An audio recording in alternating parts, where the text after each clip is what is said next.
Chapter start करते हैं animal tissue. इस चैप्टर का ये लास्ट लेक्चर है और इसमें मैं सारा का सारा एनिमल टिश्यू को कवर कर रहा हूँ। इसको आप लोग ध्यान से सुने और अच्छे से समझें क्या क्या चीज़ें बताई जा रही हैं और उसको नोट बनाते चलेंगे और अपना पेन कॉपी साथ में लेकर बैठेंगे। और एनसीईआरटी अगर आपके पास अवेलेबल है तो फिर साथ में रख सकते हैं, या तो लेक्चर के बाद अपना एनसीईआरटी को अच्छे से पढ़ लीजिएगा एक बार। तो सबसे पहले यहाँ पे डायग्राम देखते हैं एनिमल टिश्यू में। कुछ टाइप ऑफ एपिथेलियल टिश्यू का डायग्राम यहाँ पे दिया गया है। डायग्राम को ध्यान से देखें। यहाँ पे देखिए नेसल एरिया जहाँ नाक है वहाँ पे देखिए कि एक स्पेशल टाइप के एपिथेलियल टिश्यू पाए जा रहे हैं। लंग्स है, लंग्स के पास देखिए एक स्पेशल टाइप के एपिथेलियल टिश्यू पाए जा रहे हैं। यहाँ पे देखिए इसोफेगस है, इसोफेगस के पास स्पेशल टाइप के एक एपिथेलियल पाए जा रहे हैं। यहाँ पे स्टोमक है, स्टोमक में अलग है। और यहाँ पे इंटेस्टाइन है, इंटेस्टाइन के पास अलग सेल पाए जा रहे हैं। ये इंटेस्टाइन है और पेनक्रियाज है, नहीं यहाँ पे इंटेस्टाइन है, इंटेस्टाइन के पास यहाँ पे देखिए अलग प्रकार के एपिथेलियल पाए जा रहे हैं।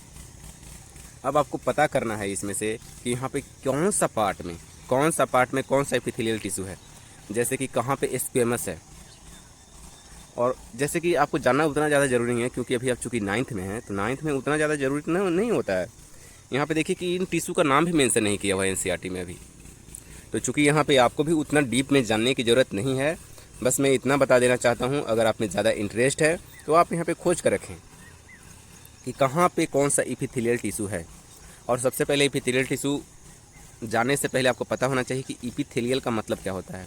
एपिथेलियल का मतलब होता है जो भी सरफेस पे हो, जो भी बॉडी लाइन पे हो, चाहे अंदर का लाइन हो सकता है या अंदर वाले गट का लाइन हो सकता है। गट समझते हैं ना, गट, ये गट के अंदर वाले लाइन का हो सकता है या तो बॉडी के बाहर का हो सकता है। तो हमारे स्किन के बाहर भी एक जो सेल होंगे, ये जो टिश्यू होंगे, वहाँ पे भी एक स्पेशल प्रकार के सेल पाए जाते हैं, उनको भी हम लोग एपिथेलियल बोलते हैं। एपिथेलियल का मतलब ही होता है सरफेस, जो सरफेस होता है, या तो बाहर का सरफेस ले ले या अंदर का सरफेस ले ले।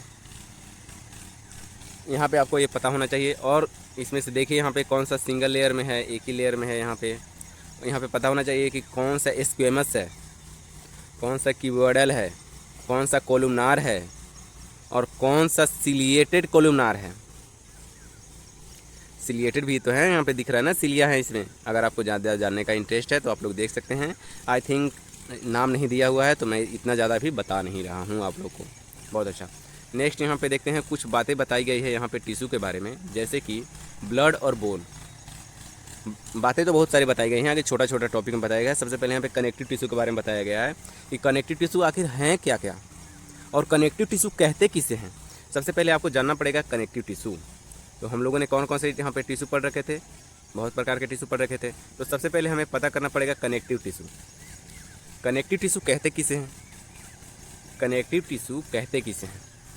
तो कनेक्टिव टिश्यू के बारे में हम लोग पढ़ेंगे, यानी कि वैसे टिश्यू जो एक बॉडी पार्ट को दूसरे बॉडी पार्ट से अटैच कर रहे हैं, कनेक्ट करने के काम कर रहे हैं, वैसे टिश्यू को बोलते हैं कनेक्टिव टिश्यू। और कनेक्टिव टिश्यू का जैसे एग्जांपल क्या है, ब्लड। ब्लड देख रहे हैं, ब्लड हर एक बॉडी पार्ट को कनेक्ट कर रहा है ना, तो ब्लड को बोल देते हैं कनेक्टिव टिश्यू। बोन क्या है, बोन भी हर एक बॉडी पार्ट को कनेक्ट कर रहा है ना। बोन क्या काम क्या होता है, पहले सबसे पहला लेक्चर में मैं बताया था, बोन का काम क्या होता है, सपोर्ट प्रोवाइड करना। बहुत अच्छा। कार्टिलेज भी कनेक्टिव टिश्यू है, एक स्पेशल जगह पे पाए जाते हैं हमारे बॉडी में। टेंडन भी कनेक्टिव टिश्यू है और लिगामेंट भी कनेक्टिव टिश्यू है। लेकिन टेंडन और लिगामेंट पाए कहाँ जाते हैं, इस पर मैं बाद में आऊँगा। और सबसे पहले मैं थोड़ा सा डिस्क्राइब करना चाहता हूँ यहाँ पर बोन के बारे में और ब्लड के बारे में। बोन और ब्लड जो हैं एक कनेक्टिव टिश्यू हैं। और आगे जब आप चाहिएगा क्लास 11th में जब आप जाते हैं तो वहाँ पे सीखते हैं कि ब्लड को एक स्पेशलाइज्ड कनेक्टिव टिश्यू बोला गया है। ब्लड को क्या बोला गया है, स्पेशलाइज्ड कनेक्टिव टिश्यू। और क्यों इसको स्पेशल बोला गया है, ब्लड को स्पेशल बोला गया। अगर आप में इंटरेस्ट है तो आप इस आंसर को खोज सकते हैं, नहीं तो इसको स्किप कर सकते हैं। और जितनी बातें क्लास 9th में बताई गई हैं केवल उतना ही जाने, वो मोर देन इनफ है आपके लिए। मैं 2-3 बार बता चुका हूँ कि नया एनसीईआरटी है, इसमें काफ़ी चीज़ें ऐड करी गई है और काफ़ी नए वर्ड भी ऐड करे गए हैं। केवल आप इतना वर्ड से रूबरू हो जाते हैं तो आपका काम बन जाता है। तो नेक्स्ट यहाँ पे देख रहे हैं हम लोग नेक्स्ट टॉपिक देखते हैं कि ब्लड के बारे में कुछ यहाँ पे डाटा दिया गया है और ब्लड को जानेंगे अच्छे से। और कुछ डाटे ऐसे होंगे जो यहाँ पे मैं मेंशन नहीं करा हूँ, उसको आपको काम है ये खोज कर अपना नोट में भी मेंशन कर लेना है। कुछ मैं मेहनत कर रहा हूँ, कुछ आप मेहनत करें, दोनों मेहनत करके थोड़ा सा अच्छा नोट बना लें। क्योंकि मैं यहाँ पे मेन पॉइंट लिख चुका हूँ मैक्सिमम, आपको बहुत कम मेहनत करने की ज़रूरत है और आप काफ़ी अच्छे से अपने आप को काबिल बना पाएंगे। बहुत अच्छा। यहाँ पे देखिए ब्लड के बारे में पढ़ते हैं और बोन के बारे में पढ़ते हैं। तो ब्लड का काम क्या है? ब्लड का काम सोचे, ब्लड का काम क्या है भाई? पूरा शरीर में ब्लड है, जहाँ से काटो वहाँ से खून ही खून। तो बताओ भाई ब्लड का काम क्या होगा? क्यों भाई हर एक जगह मौजूद है? कभी आपने सोचा है इस बात को? आखिर बॉडी के हर एक पार्ट में ब्लड क्यों होता है? क्या अभी आपने कभी सोचा है इस बात को? क्योंकि बॉडी के हर एक पार्ट को ब्लड का ज़रूरत पड़ता है। क्यों? क्योंकि बॉडी के हर एक पार्ट को खाना चाहिए ना, उतने सारे सेल हैं उस पर, खाना चाहिए, गैस का सप्लाई चाहिए। और वहाँ पे देखिए कि हार्मोन्स का भी ट्रांसपोर्ट होता है ब्लड के द्वारा। तो ब्लड क्या क्या करता है? ब्लड जो है वो न्यूट्रिएंट्स का ट्रांसपोर्ट करता है। ब्लड जो है वो गैस का ट्रांसपोर्ट करता है, हार्मोन्स का ट्रांसपोर्ट करता है। तो ट्रांसपोर्ट किस चीज़ का कर रहा है? मैं फिर से एक बार पूछता हूँ, ब्लड किस किस चीज़ का ट्रांसपोर्ट करता है? Nutrients, gases and hormones. Nutrients, gases and hormones, ये चीज़ें आपको याद रखनी होगी। ये एनसीईआरटी का पॉइंट है, मैं बार बार बोल रहा हूँ। और एनसीईआरटी को बार बार पढ़ें, जितने बार पढ़ेंगे उतना ज़्यादा आपको स्मूथनेस मिलेगा साथ साथ। नेक्स्ट यहाँ पे पॉइंट देखिए बोन के बारे में कुछ जानकारी दिया गया है। बोन के बारे में मैं शायद दूसरा बार बता रहा हूँ, तीसरा बार बता रहा हूँ, चाहे जितना बार बता रहा हूँ आपको चीज़ें पढ़नी है। और हो सकता है कि मैं थोड़ा टाइम दे रहा हूँ, उस टाइम आपको बोलना भी है, साथ साथ बोलते भी चले, तब जाकर यहाँ पे आपको चैप्टर में मज़ा आएगा, इंटरेस्ट आएगा और देखेंगे कि आप धीमे धीमे अपने क्लासमेट से काफ़ी आगे जा रहे हैं। क्यों? क्योंकि आप चीज़ों को याद कर रहे हैं, चीज़ों को सीख रहे हैं, चीज़ों में दिमाग लगाना सीख रहे हैं। तो चूँकि हर एक जगह कंपटीशन है, कंपटीशन को कंप्लीट करने के लिए आपको तो कुछ तो अलग करना होगा। अगर आप इस चैनल से जुड़े हुए हैं तो आपको ज़रूर कुछ ना कुछ नया सीखने को मिलेगा और कुछ ना कुछ क्या बहुत कुछ मिलेगा। केवल आप जुड़े रहें और मैं धीमे धीमे इस चैनल को इम्प्रूव कर रहा हूँ और अगर मेरा इंटरेस्ट और हुआ तो मैं इसको और ज़्यादा दूर तक ले जा सकता हूँ। तो सबसे पहले यहाँ पे देखिए बोन के बारे में पढ़िए। बोन क्या कहता है, बोन का काम क्या है, इसको सोचना है आपको। भाई पूरे शरीर में बोन है, हर एक जगह हड्डी है। क्या आप कभी इमेजिन कर सकते हैं ह्यूमन बॉडी विदाउट बोन? नहीं ना भाई, बिना बोन रहेगा तो क्या होगा? केवल मसल ही होगा, एक जगह ढेर हो जाएगा। तो पूरा बॉडी के मसल को जो सपोर्ट प्रोवाइड कर रहा है वो कौन कर रहा है? बोन ही तो है।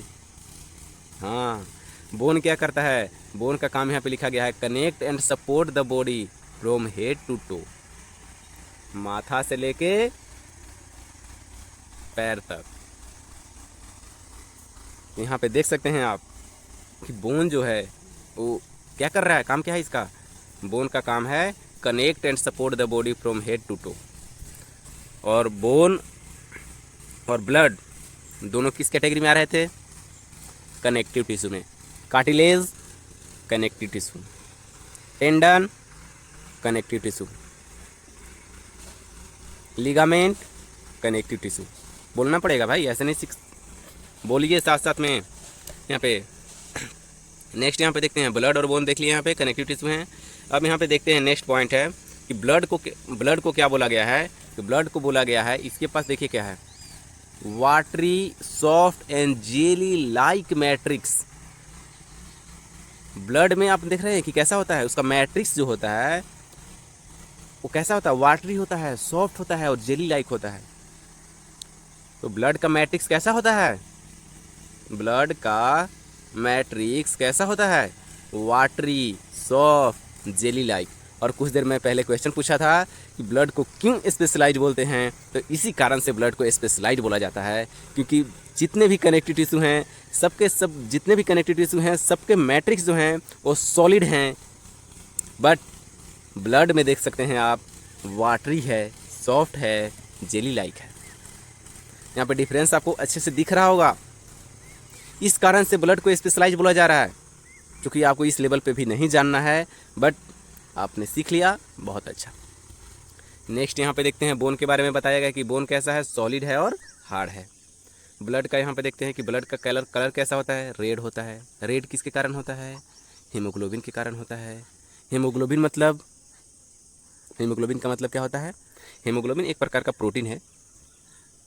हीमोग्लोबिन क्या है, प्रोटीन है। उसमें क्या होते हैं, आयरन होते हैं। और जब भी आपके शरीर में आयरन की कमी होती है तो डॉक्टर बोलते हैं हीमोग्लोबिन की कमी हो गई है।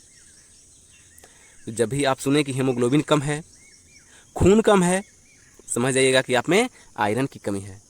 तो आपको आयरन का टैबलेट दिया जाता है या बोला जाता है कि आप आयरन रिच फूड सप्लीमेंट लें। ऐसा बोला जाता है ना, क्यों बोला जाता है, क्योंकि नॉर्मली इनडायरेक्टली वो क्या बोल रहे हैं कि आपके बॉडी में हीमोग्लोबिन की कमी हो गई है, आपके बॉडी में आयरन की कमी हो गई है। आयरन की मात्रा अगर बॉडी में इनफ हो तो हीमोग्लोबिन का लेवल बैलेंस रहेगा, और हीमोग्लोबिन का लेवल बैलेंस रहेगा तो आपके बॉडी में ब्लड जो बोलते हैं कि खून की कमी हो गया है, खून हमेशा रहता है। देखते होंगे आप लोग कि जो महिलाएं होती हैं तो महिलाओं में थोड़ा सा आयरन की कमी होता है इन कंपैरिजन टू जेंट्स। ये कमी क्यों होता है तो आप लोग को पता ही होगा कि उनमें ब्लड का लॉस ज़्यादा हो जाता है, इस कारण से उनमें थोड़ा सा एक्स्ट्रा सप्लीमेंट लेने की ज़रूरत पड़ती है। तो यहाँ पे आपको ये बात को भी पता होना चाहिए, because of menstruation blood loss ज़्यादा होता है। ब्लड लॉस ज़्यादा होने के कारण उनमें आयरन की कमी ज़्यादातर हो जाती है। ये बात को आपको पता होना चाहिए कि हीमोग्लोबिन जो है, हीमोग्लोबिन में क्या पाया जाता है, आयरन पाया जाता है। हीमोग्लोबिन के कारण ब्लड का कलर कैसा होता है, रेड होता है। आरबीसी का लाइफ स्पेन बता सकते हैं कितना होता है, 4 मंथ, 4 महीना जो है आरबीसी का लाइफ स्पेन है। नेक्स्ट मैं पॉइंट बताता हूँ कि जब भी आपको कट लगता है तो कट लगने के बाद आपके बॉडी में देख रहे होंगे जिस पॉइंट पे कट लगा है वहाँ पे कुछ देर के बाद एक खून का थक्का बन जाता है, जिसे हम लोग क्लॉट बोलते हैं। और वो थक्का है वो किसके कारण बनता है, तो वहाँ पे जिम्मेदार होते हैं प्लेटलेट्स। उसके लिए कौन जिम्मेदार होते हैं, प्लेटलेट्स। प्लेटलेट्स क्या कराते हैं, ब्लड क्लोटिंग कराते हैं। बहुत सारी पढ़नी है, मैं आप इतना मत समझिए कि मैं ऐसे हवा में निकाल दे रहा हूँ। हवा में मैं नहीं निकाल रहा हूँ, आपको जितना ज़रूरत है मैं उतना ही बता रहा हूँ। मैं आपको बता सकता हूँ, फाइब्रिन बता सकता हूँ, फाइब्रिनोजन बता सकता हूँ, थ्रोम्बिन बता सकता हूँ, प्रोथ्रोम्बिन बता सकता हूँ, थ्रोम्बोकाइनेज बता सकता हूँ। ये एक बहुत प्रकार का एक बहुत बड़ा प्रोसेस है जिसे कैस्केड प्रोसेस बोलते हैं, एक दूसरे से कनेक्टेड है। कैसे आपको कट लगती है, किसका काम कहाँ पे होता है, बट मेरे को बताना नहीं है अभी। मैं बस इतना बताना चाहता हूँ कि आपका भी काम है, केवल प्लेटलेट को याद रखें कि प्लेटलेट का काम है ब्लड क्लोटिंग में। प्लेटलेट का काम ब्लड क्लोटिंग में है। नेक्स्ट यहाँ पे चलते हैं डब्ल्यूबीसी। डब्ल्यूबीसी का काम क्या होता है, डब्ल्यूबीसी का काम है पस फॉर्मेशन। जब भी आपका कट लगा होगा कहीं या कहीं घाव बना होगा, वहाँ पे देख रहे होंगे कुछ देर के बाद वहाँ पे वाटरी फ्लूइड वाइटिस वहाँ पे देख रहे होंगे आप लोग, आ जाता है ना, उसी को बोलते हैं पस। और वो किसके कारण होता है, वो होता है डब्ल्यूबीसी के कारण। किसके कारण होता है, डब्ल्यूबीसी के कारण होता है। नेक्स्ट यहाँ पे देख सकते हैं आप पॉइंट कि डब्ल्यूबीसी का और काम क्या है, तो डब्ल्यूबीसी का काम तो पस फॉर्मेशन करना है ही। सेकेंड यहाँ पे बोला गया है इन्फ्लेमेशन। जहाँ पे इन्फ्लेमेशन होता है, इन्फ्लेमेशन का मतलब सबसे पहले मैं इन्फ्लेमेशन का वर्ड का मतलब समझा देना चाहता हूँ। इन्फ्लेमेशन का मतलब क्या है और आप लोग क्या समझते हैं। इन्फ्लेमेशन का मतलब होता है जहाँ पे अभी आप गिरे या किसी प्रकार का एक्सीडेंट हुआ या आपका पैर टूट गया, वहाँ पे देखते हैं कि आपको स्वेल कर जाता है। वहाँ पे जो वहाँ पे ऑर्गन है वो फूल जाता है, और फूलने के बाद वहाँ पे और देख रहे होंगे कि आपको वहाँ पे पेन भी करता है और वहाँ पे लाल हो जाता है वो। तो इन्फ्लेमेशन जो है वर्ड, वो तीनों चीज़ को मिलाकर बोला गया है। इन्फ्लेमेशन का मतलब होता है redness, swelling and pain. NCERT में केवल इन्फ्लेमेशन दिया गया है, बट मैं यहाँ पे इन्फ्लेमेशन का मतलब बता रहा हूँ आपको। इन्फ्लेमेशन का मतलब क्या होता है, इन्फ्लेमेशन का मतलब जहाँ पे ऐसा साइन आए, रेडनेस, स्वेलिंग और पेन, तो समझ जाएंगे उससे हम लोग इन्फ्लेमेशन बोलते हैं। तो आपको डब्ल्यूबीसी का काम समझ में आया, बहुत अच्छा। डब्ल्यूबीसी का काम क्या होता है, डब्ल्यूबीसी ही तो इन्फेक्शियस एजेंट जैसे काम करते हैं। तो डब्ल्यूबीसी पढ़े, आरबीसी पढ़े और प्लेटलेट पढ़े, ये 3 चीज़ के बारे में पढ़े ना हम लोग।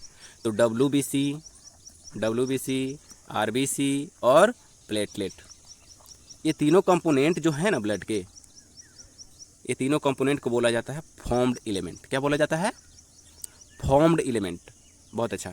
जैसे कि ब्लड है ना, ब्लड में दो चीज़ होता है। ब्लड में देख रहे हैं कि क्या होता है, ब्लड आप लीजिए, ठीक है।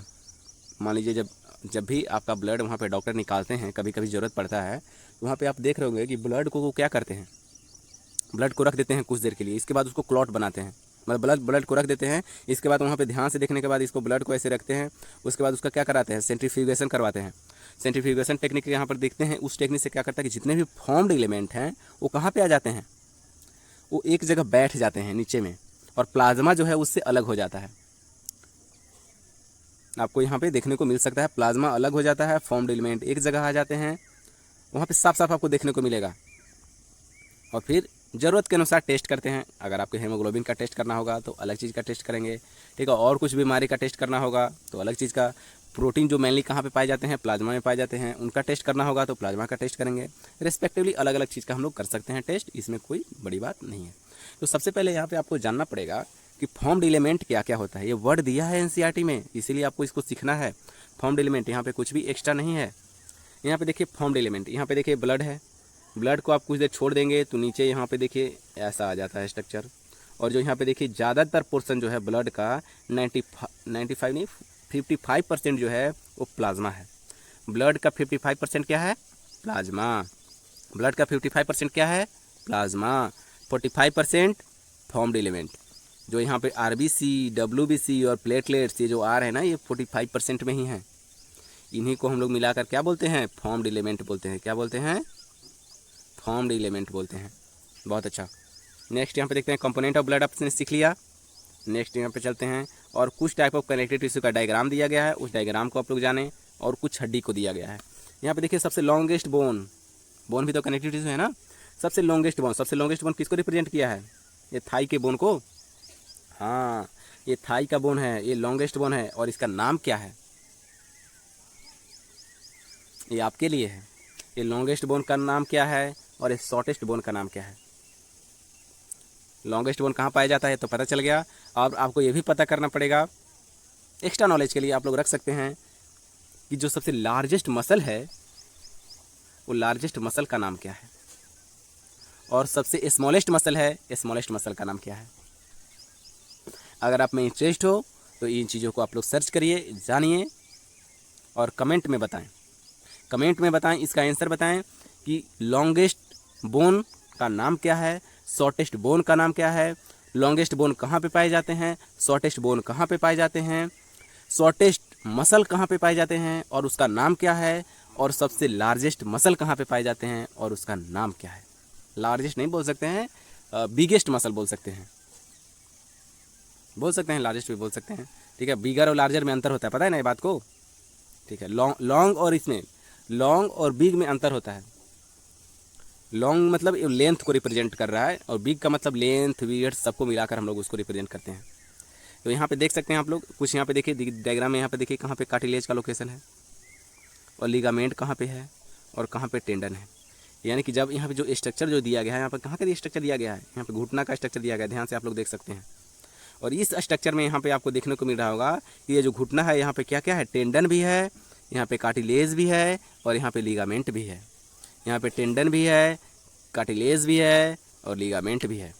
टेंडन भी है, कार्टिलेज भी है, लिगामेंट भी है। चलिए एक बार फिर से मैं रिकैप करवा देना चाहता हूँ। कनेक्टिव टिश्यू में क्या क्या कौन कौन से कंपोनेंट आते हैं, आप लोग अब एक बार जान चुके हैं तो फिर से बोलिए। कनेक्टिव टिश्यू में क्या क्या आते हैं, बोन, कार्टिलेज, टेंडन, लिगामेंट और ब्लड। ब्लड क्या करता है, पूरे के पूरे बॉडी पार्ट को कनेक्ट करता है। लिगामेंट का काम क्या है, तो लिगामेंट का काम है बोन से बोन को अटैच करना। लिगामेंट का काम क्या है, बोन से बोन को अटैच करना। जैसे कि यहाँ पे देखिए बोन, लिगामेंट, बोन। तो आप ऐसे इसको लिख सकते हैं ट्रिक के लिए, BLB। बल्ब, जो लाइट जलता है ना घरों में, वो वाला बल्ब, ये वाला बल्ब, ऐसे ये वाला बल्ब जो लाइट जलता है ना, ये वाला बल्ब। यहाँ पे आप देख रहे होंगे, इसका ट्रिक यहाँ पे लिख लीजिए, बल्ब। Bone, ligament, bone. जो एक बोन को दूसरे बोन से अटैच कर रहा है कौन है, ये लिगामेंट ही तो है। बहुत अच्छा। अब देखिए एक होता है टेंडन। टेंडन क्या होता है कि टेंडन जो है वो मसल को बोन से जोड़ता है। टेंडन जो है किसको जोड़ता है, मसल से बोन को जोड़ता है। तो जब भी आप यहाँ पे बात कर सकते हैं तो यहाँ पे इसके लिए आप ट्रिक लगा सकते हैं, MTB, MTB muscle tendon bone, muscle tendon bone. MTB पहले एक चैनल होता था ना, MTB, हाँ चैनल होता था पहले, वो वाला टीवी होता था तो उसको हम लोग देखते थे, एक चैनल होता था MTB। MTB ऐसे मसल टेंडन बोन ऐसे करके आप लोग याद कर सकते हैं MTB। तो लिगामेंट का फंक्शन समझ गए, लिगामेंट कहाँ पे होते हैं, लिगामेंट याद आ गया, बोन टू बोन, टेंडन याद आ गया, muscle to bone, blood connects whole part, cartilage, cartilage special जगह पे, यहाँ पे देखिए नाक पे भी कार्टिलेज है, यहाँ पे घुटना पे भी एक पार्ट में कार्टिलेज वहाँ पे दिखा रखा था आपको। तो कार्टिलेज पाए जाते हैं, ठीक है, बॉडी में बहुत काफ़ी कम ही जगह पाए जाते हैं। आगे जाकर आपको पढ़ने को मिलेगा यहाँ पे कि वॉइस बॉक्स जो होता है ना, जहाँ पे साउंड निकल रहा है जिसको लिरिंग्स बोलते हैं, हाँ यहाँ पे भी कार्टिलेज होता है। तो कार्टिलेज बहुत जगह होता है, ठीक है, आपको जाना नहीं है, ठीक है, छोटा छोटा, लेकिन आपको बस इतना जानना है कि यहाँ पे घुटना के पास जो डायग्राम दिया गया है, नी के पास, वहाँ पे कार्टिलेज है। और टेंडन, टेंडन किसको जोड़ रहा है, मसल से बोन को जोड़ रहा है। लिगामेंट बोन से बोन को जोड़ रहा है, लिगामेंट किसको जोड़ रहा है, बोन से बोन को जोड़ रहा है। लिगामेंट किसको जोड़ रहा है, बोन से बोन को जोड़ रहा है। मैं यहाँ पे आपको रटवाते चल रहा हूँ, याद करवाते चल रहा हूँ, रिमेंबर। तो इन चीज़ों को रिमेंबर करें ना, बहुत अच्छा फ़ायदा नहीं भाई।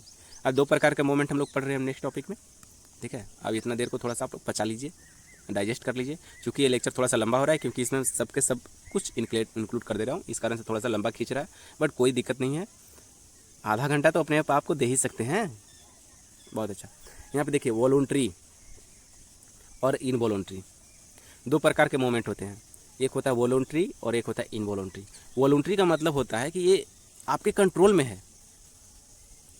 वॉलंटरी का मतलब क्या है, आपके कंट्रोल में है, कि आप अपने हाथ को उठा सकते हैं। तो यहाँ पे जो मसल का यूज हो रहा है वो कौन से मसल हैं, स्केलेटल मसल। कौन से मसल हैं, स्केलेटल मसल। इनवॉलंटरी, क्या आप अपने हार्ट बीट को अपने मर्जी के अनुसार ज़्यादा और कम कर सकते हैं, नहीं कर सकते। तो यहाँ पे ये जो मसल आ जाते हैं इनको बोलते हैं इनवॉलंटरी मसल। तो जो भी मसल हार्ट में पाया जा रहा होगा वो हमारे कंट्रोल में नहीं है, जो हमारे कंट्रोल में नहीं है उनको बोलते हैं इनवॉलंटरी। और वॉलंटरी का मतलब क्या होता है, जो हमारे कंट्रोल में हो, जैसे कि स्केलेटल मसल। तो वैसे मोमेंट जो carried out by skeletal muscle is known as voluntary moment. Voluntary moment क्या होते हैं, the moment which carried by skeletal muscle. Skeletal muscle के बारे में पढ़ते हैं कि स्केलेटल मसल कहते किसको हैं भाई। स्केलेटल मसल, स्केलेटन समझते हैं, स्केलेटन, स्केलेटन वही हड्डी का ढांचा, वो भूत आपने देख रखा होगा, भूत पिचास, वो हड्डी वाला रहता है ना रात में जो दिखता है आप लोग को वो दिखता उगता नहीं है किसी को, ठीक है, सब इमेजिन कर लेता है। तो यहाँ पे देखिए स्केलेटल मसल, स्केलेटल मसल देखिए यहाँ पे स्केलेटल मसल क्या होता है। स्केलेटल मसल किसके मिलकर बना होता है, मसल फाइबर का। स्केलेटल मसल किससे मिलकर बना होता है, मसल फाइबर। और मसल फाइबर, एक मसल फाइबर का मतलब होता है एक मसल सेल। मसल फाइबर का मतलब मसल सेल। ये वर्ड को आपको जानना है, आगे जाकर आपको पढ़ना होगा और काफ़ी डिटेल में, तो अभी नहीं जानना है, मैं उतना बता भी नहीं रहा हूँ, क्लास 11th में पढ़ना है। बट यहाँ पे आप देख सकते हैं कि स्केलेटल मसल जो है, स्केलेटल मसल किससे बना हुआ है, मसल फाइबर से बना हुआ है। स्केलेटल मसल कैसे होते हैं, ब्रांच होते हैं कि अनब्रांच होते हैं, अनब्रांच होते हैं, मल्टी न्यूक्लिएटेड होते हैं और स्ट्रिएटेड होते हैं। स्ट्रिएटेड किसके कारण होते हैं, क्योंकि जो स्ट्रिएशंस पाया जाता है, देखेंगे आप लोग स्केलेटल मसल का डायग्राम को ध्यान से देखेंगे तो ऐसे ऐसे ऐसे ऐसे ऐसे ऐसे यहाँ पे स्ट्रिएशन पाए जाते हैं। ये जो स्ट्रिएशन पाए जा रहे हैं, ये स्ट्रिएशन किसके कारण होते हैं भाई, ये जो स्ट्रिएशन कहीं पे डार्क होता है, कहीं पे लाइट होता है, तो अलग अलग बैंड होते हैं वहाँ पे, इस कारण से स्ट्रिएशन पाए जाते हैं। और आगे जाकर आपको पढ़ना होगा, जो लाइट बैंड होता है वो थिन वाला के कारण होता है, और डार्क वाला जो होता है थिक वाला के कारण होता है। और थिन वाले में जो प्रोटीन होते हैं उन्हें एक्टिन बोला जाता है, और डार्क वाले में जो प्रोटीन होते हैं उनको मायोसिन बोला जाता है। अभी के लिए फ़िलहाल आप इतना याद रखें कि लाइट और डार्क बैंड, लाइट और डार्क बैंड, स्ट्रिएशन किसके कारण, लाइट और डार्क बैंड, स्ट्रिएशन किसके कारण, लाइट और dark band. Skeletal muscle uninucleated है, multinucleated, multinucleated, branch है और अनब्रांच है, अनब्रांच है, ठीक है। नेक्स्ट यहाँ पे देखते हैं इनवॉलंटरी मोमेंट। इनवॉलंटरी मोमेंट में मैं बताया था आपको, इनवॉलंटरी मोमेंट जो होता है वो उसमें कौन से मसल, ये तो कार्डियक मसल के मैं बारे में बता ही दिया, हार्ट वाला। एक होता है स्मूथ मसल। स्मूथ मसल जो भी हमारे ऑर्गन, जो वाइटल ऑर्गन है ना, मेन ऑर्गन, वहाँ पे स्मूथ मसल पाए जाते हैं। यहाँ पे देख सकते हैं आप लोग, स्टोमक हो गया, इंटेस्टाइन हो गया।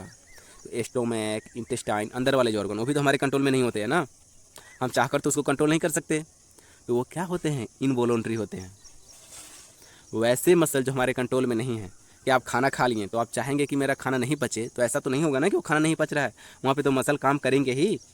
जैसे ही खाना खा रहे हैं तो यहाँ पे पेरिस्टाल्टिक मूवमेंट हो रहा है, तो आपके कहने से थोड़े हो रहा है पेरिस्टाल्टिक मूवमेंट, क्या आपके कहने से नहीं हो रहा है। तो यहाँ पे आपको समझना पड़ेगा, इनवॉलंटरी है, हमारे कंट्रोल में नहीं है।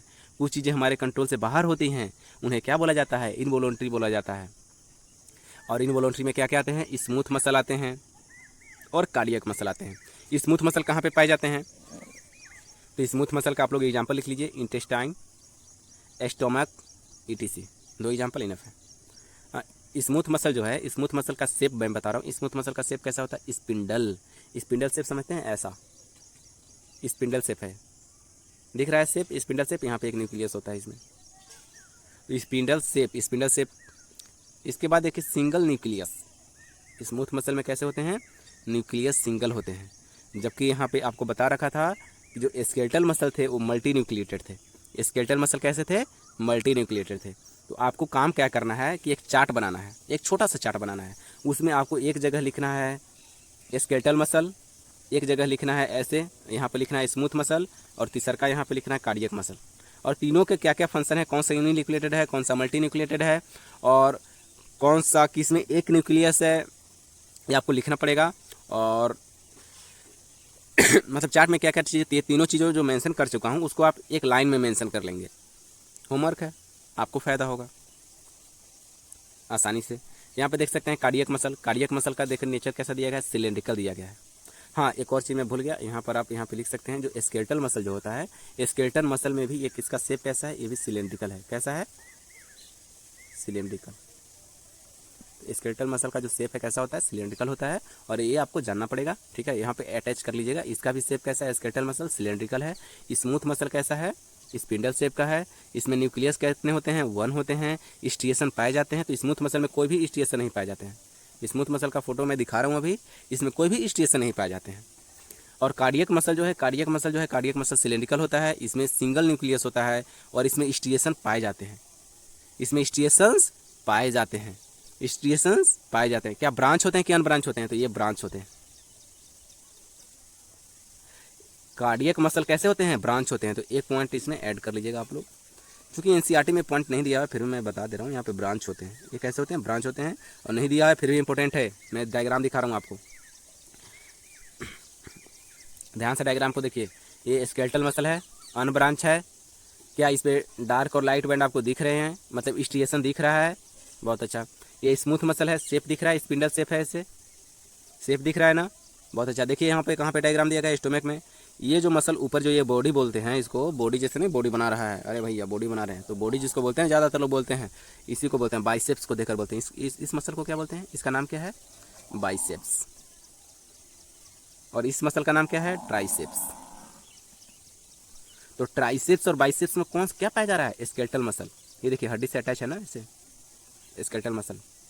और देखिए जो इन मतलब बहुत अच्छे जो वाइटल ऑर्गन है, वाइटल ऑर्गन मतलब ये सब देख लीजिए, सब वाइटल ऑर्गन है। यहाँ पे क्या पाए जा रहे हैं, यहाँ पे स्मूथ मसल पाए जा रहे हैं। क्या पाए जा रहे हैं, स्मूथ मसल पाए जा रहे हैं। नेक्स्ट यहाँ पे देख सकते हैं कार्डियक मसल। कार्डियक मसल कहाँ पे पाए जा रहे हैं, हार्ट में पाए जा रहे हैं। कार्डियक नेचर का मसल में एक मैं यहाँ पे ब्रांच ऐड कर लीजिएगा आप लोग। कार्डियक मसल जो होता है वो ब्रांच होता है। और यहाँ पे देखिए सिलेंड्रिकल, सिंगल न्यूक्लियस और फैंट स्ट्रिएशन हैं, लेकिन काफ़ी फैंट है। नेक्स्ट यहाँ पे टॉपिक चलते हैं नर्वस टिश्यू। नर्वस टिश्यू में कुछ टर्म आपको पता होना चाहिए कि नर्वस टिश्यू में क्या क्या आते हैं। तो सबसे पहले तो एक न्यूरॉन तो आता ही है, और न्यूरॉन के साथ साथ एक और सेल आते हैं जिनको बोलते हैं न्यूरोग्लिया। न्यूरोग्लिया, किसी बच्चा को न्यूरोग्लिया भी नहीं मालूम है, कोई बात नहीं, 1% की भी दिक्कत नहीं है। आपको पता होना चाहिए न्यूरॉन क्या होते हैं। न्यूरॉन क्या होते हैं मैं बता रहा हूँ। यहाँ पे स्ट्रक्चर दिया गया है, देखिए न्यूरॉन में, यहाँ पे न्यूरॉन का यहाँ डायग्राम आपको पता होना चाहिए कि ये जो है, ये जो पार्ट है ना, ये इसको बोलते हैं सेल बॉडी। ये जो पार्ट है ये क्या है, यहाँ पे छोटा वाला पार्ट ये न्यूक्लियस है। इसके बाद ये लंबा वाला पार्ट है, इसको एक्सॉन बोल रहे हैं। और लास्ट में जो है ये एक्सॉन टर्मिनल है। डायग्राम देखिए काफ़ी अच्छा बनाया गया है, एनसीईआरटी में काफ़ी अट्रैक्टिव बनाया गया है। आगे जाकर आपको पढ़ेंगे कि यहाँ पे नोट्स ऑफ रेनवियर भी होते हैं, ऊपर से माइलिन शीट का कवरिंग भी होता है, कहीं कहीं नहीं होता है, अभी बाद में जाकर पढ़ना है, ये सब मैं नहीं बता रहा हूँ। बस यहाँ देखिए कि सिग्नल जो है यहाँ से आता है और जाता इधर से है। बस सिग्नल का ट्रांसमिशन का पाथ जो होगा कहाँ से होगा, डेंड्राइट से शुरू होकर एक्सॉन तक जाएगा, डेंड्राइट से शुरू होकर एक्सॉन तक जाएगा। एरो देखिए यहाँ से ऐसे जाता है सिग्नल, बहुत अच्छा, तो आपको पता होना चाहिए। फिर यहाँ से दूसरा का डेंड्राइट स्टार्ट हो जाएगा, फिर वहाँ से जाएगा, तो कैसे जा रहा है आपको देखना पड़ेगा। बहुत अच्छा, मैं ज़्यादा इसमें नहीं बता रहा हूँ, जितना इसमें डायग्राम में दिया गया उतना ही जानना है आपको, इतना ही याद करने में भी अच्छा खासा टाइम लग जाएगा। इसीलिए आपको दोबारा देखना हो लेक्चर तो दोबारा देखें, इस पर दोबारा विजिट करें। नेक्स्ट यहाँ पे देखते हैं इसका काम क्या है, नर्वस टिश्यू का। नर्वस टिश्यू का काम है कंट्रोल एंड कोऑर्डिनेशन। याद है फर्स्ट लेक्चर, उसमें मैं बताया था ना नर्वस टिश्यू का काम क्या है, कंट्रोल एंड कोऑर्डिनेशन। और इसका मेन सेंटर क्या है कंट्रोल एंड कोऑर्डिनेशन का, वो है ब्रेन। आप चल रहे हैं, मैं बोल रहा हूँ, ये किसके कारण है, इसका सेंटर क्या है, ब्रेन है। ब्रेन ही बता रहा है कि मेरे को अगला वर्ड क्या बोलना है। आप सुन रहे हैं तो इसका भी सिग्नल आपके ब्रेन को जा रहा है, और आपको कौन सा वर्ड सुनाई दे रहा है ये भी ब्रेन का काम है। बहुत अच्छा, कोई खराब बोलता है तो आप लड़ जाते हैं उससे, ब्रेन ही तो उसमें सिग्नल दे रहा है, अरे भैया वो तो खराब बोल दिया। तो ब्रेन ही मेन कंट्रोल सेंटर है। अगर आदमी का ब्रेन जो है वो डैमेज हो जाए तो समझ जाइए कि वो जो मतलब अगर वैसे पार्ट अगर डैमेज हो जाते हैं तो ना ही उसके पास कंट्रोल और कोऑर्डिनेशन का क्षमता बचता है, जिसको लोग बोलते हैं ना कि पागल हो गया है। हाँ, तो वहाँ पे उसका समझ आइए कि उसमें दिमागी हालत सही नहीं है, दिमागी हालत सही नहीं, क्योंकि सारा जो कंट्रोल एंड कोऑर्डिनेशन का सेंटर है वो ब्रेन ही तो है। हाँ, जिसका कंट्रोल एंड कोऑर्डिनेशन का सेंटर ब्रेन नहीं है उसको मतलब हटा दीजिए वहाँ पे। जैसे कि क्या होता है कॉकरोच आपने देख रखा है, कॉकरोच जो किचन में होता है, कॉकरोच का अगर मुंडी है ना, मुंडी के पास उसका ब्रेन जो है उतना ज़्यादा डेवलप नहीं होता है, तो उसका मुंडी काट दिया जाता है ना, तो कॉकरोच 1 सप्ताह तक जिंदा रहता है बिना मुंडी का। बिना मुंडी का कॉकरोच जो है 1 सप्ताह तक जीवित रह सकता है। तो आप समझ रहे हैं, लेकिन हम लोग नहीं, हम लोग को सारा फंक्शन तो ब्रेन से ही है भाई। ब्रेन गया तो हम लोग गए काम से। तो यहाँ पे आपको पता होना चाहिए, क्योंकि हम लोग बहुत ज़्यादा एडवांस है ना। हाँ, सभी ऑर्गेनिज्म में सबसे ज़्यादा एडवांस है, ये बात पता होना चाहिए। हमसे एडवांस अभी तक कोई नहीं है।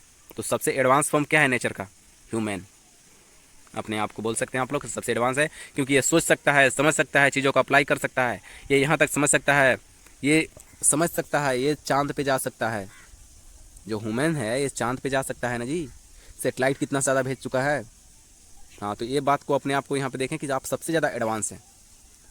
तो एडवांस हैं तो इसका मतलब ये नहीं है कि आप दूसरों को इतना कमज़ोर समझें और दूसरों को ख़त्म ही कर दें।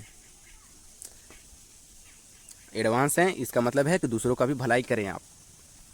बहुत अच्छा, दूसरे ऑर्गेनिज्म भी हैं, तो शेर हैं, बाघ हैं, चीता हैं, और बहुत सारे जानवर हैं, बहुत सारे जानवर हैं जिसको हम लोग बहुत ज़्यादा ओवर एक्सप्लॉइट कर देते हैं, ख़त्म ही कर देते हैं। तो ऐसे करने से क्या होगा, धीमे धीमे हम भी ख़त्म हो जाएंगे। नेचर में एक उनका भी रोल होता है। चलिए, नेचर से हट के मैं यहाँ पे आना चाहता हूँ। तो यहाँ पे आप यहाँ पे देख सकते हैं कि ब्रेन का काम क्या है, कंट्रोल एंड कोऑर्डिनेशन है। इसका कंट्रोल सेंटर पूरा बॉडी का कहाँ पे होता है, ब्रेन के पास होता है, ब्रेन के पास होता है ना। बहुत अच्छा, न्यूरॉन्स को यहाँ पे बोला गया है कि न्यूरॉन का काम क्या है कि ये जो है रिसीव करता है, प्रोसेस करता है और ट्रांसमिट करता है। न्यूरॉन्स क्या करता है, receive, process and transmit signals